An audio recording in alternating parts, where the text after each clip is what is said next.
إلى موقعه المميز يوفر الفندق أرقى وسائل الراحة والسلامة، وهو ما يحتاجه أي منتخب كي يتفرغ للتركيز على ما ينتظره من منافسات. أمين السبتي يأخذنا في جولة داخل مقر إقامة المنتخب المغربي للتعرف على أبرز مرافقه. وسط أبراج الدوحة الفاخرة يرتفع مقر إقامة المنتخب المغربي في قلب منطقة الأعمال والتسوق المزدهرة موقعه، وعلى زرقة البحر الرائعة إطلالته. إدارة الفندق خصصت طابقين لإقامة اللاعبين ومن يشتغلون في الصفوف الأمامية وراء المنتخب. ضمان الخصوصية واحترام بروتوكولات الأمن والسلامة أمران ضروريان بل مفروضان.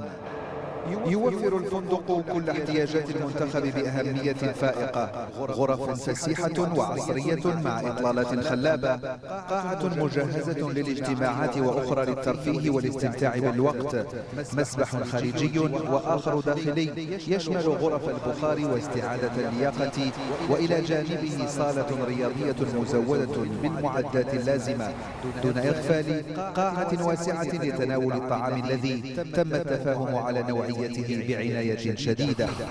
ينفرد كأس العالم في قطر بتقارب المسافات، وهو ما يجعل منها نسخة مختلفة عن سابقاتها. لا يتطلب الذهاب من مقر إقامة أسود الأطلس إلى مركز التدريبات سوى ل15 دقيقة، وإلى ضعف المدة لبلوغ استادي المباريات الثلاثة البيت والثمامة.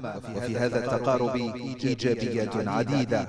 داخل هذه الغرف يخلد لاعبو المنتخب المغربي للراحة بعد يوم مليء بالجهد والمثابرة. كل الظروف مهيئة لينعم اللاعبون بكل شروط الراحة والخصوصية. تاريخ المغادرة ستحدده الأقدام في الملعب، على أمل أن يطول المقام وتصل الأسود إلى أبعد مرحلة ممكنة من مقر إقامة المنتخب المغربي.